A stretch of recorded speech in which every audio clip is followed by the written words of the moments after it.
Good morning guys. Ito yung ganap sa munting farm ko. Pinagsama ko na lang sila lahat kasi nakalbo na yung yan, yung damo dito.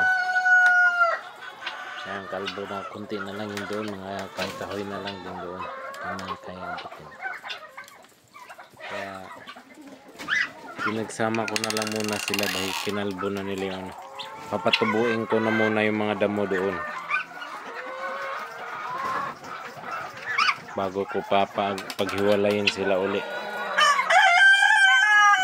Ayan sila.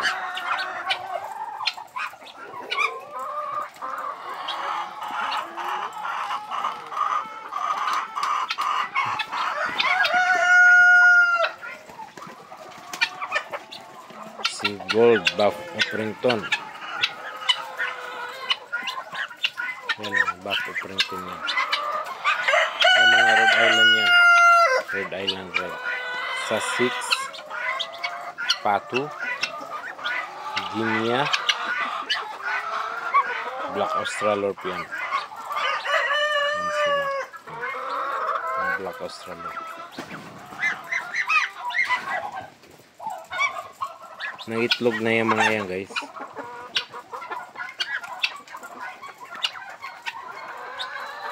Doon sa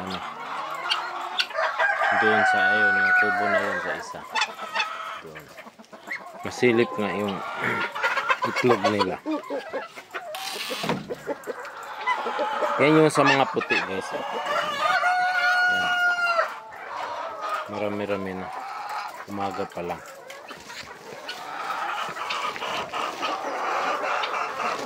Dito sa isang kubo ng mga brown egg, mga heritage chicken, organic brown egg.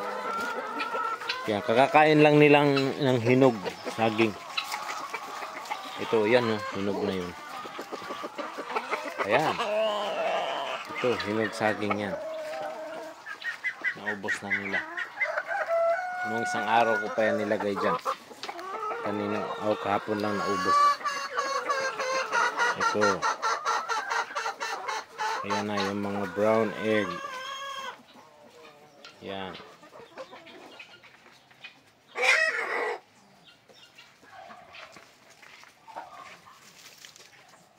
Gaway na yung pabo. Yan yung mga brown egg guys. Tuwing hapon ako nagha-harvest.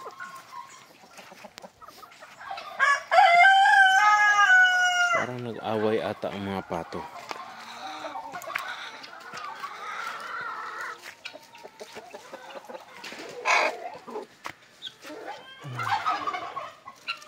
Ito guys, yung puti, dalawa nagkasakit sila.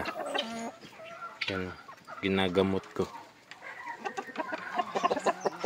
Nag-green yung ipot ng isa. Ayan. Ginagabot ko muna siya.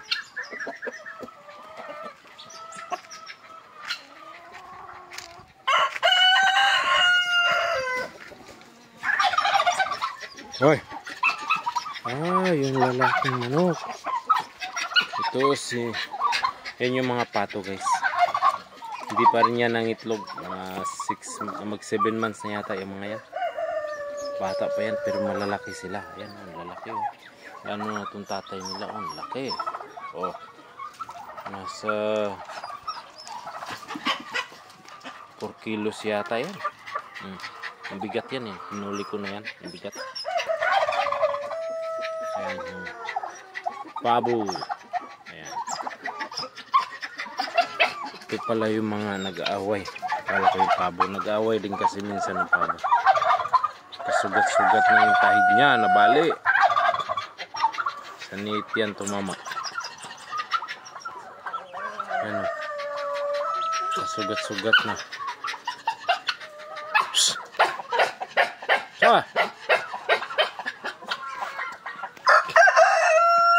Ito guys, si Muchi. Muchi, yung bantay ko rito. Ayun ang mga anak niya, si Jack Jack. Nag-away na naman. La, sige. Ayaw nyo tumigil. Sa! Kanina ko pa yun inaaway. Nag-away ulit. Oh, nagkasugat-sugat na kayo.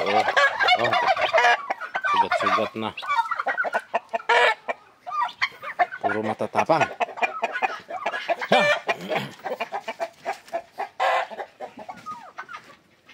Ayan siya, kondisyon pa.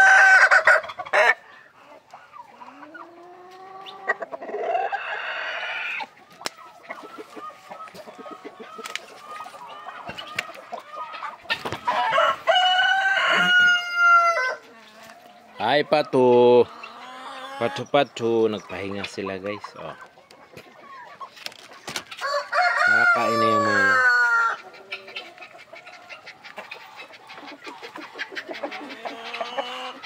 Mapasok na dito sa puting manok. Sa manok na puti.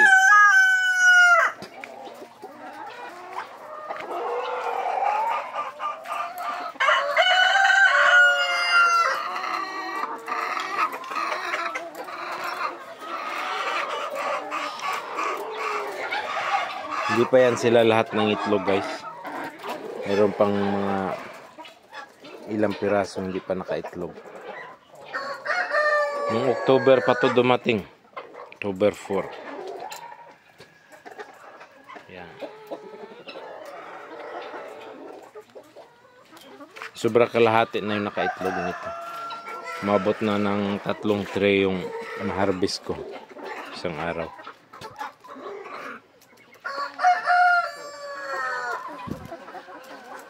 Yan.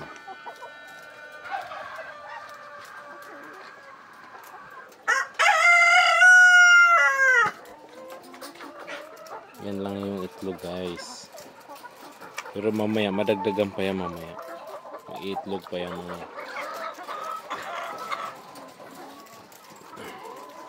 Pero kadalasan yung itlog nila mga alas 9 ito hanggang alas 10 din yan. Nakarami na yan.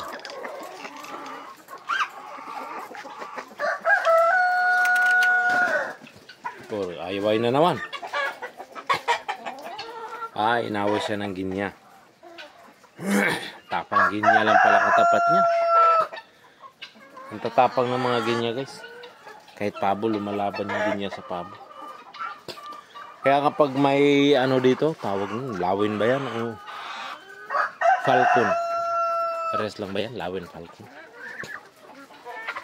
Hook. Oh, tama, hook. May hook dito. Lagi nag-aligid.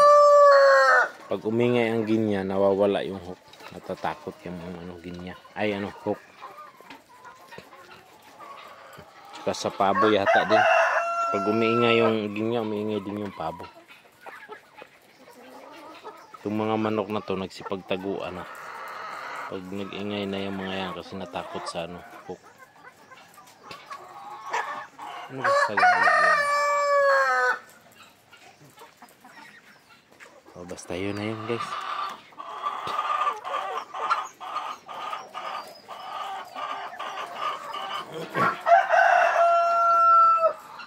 Ayan, guys, offering tone yan, guys. 6 months pa yan, di pa nang itlog yan.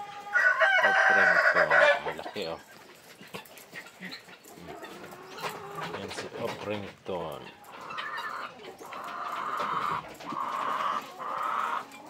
Sussex.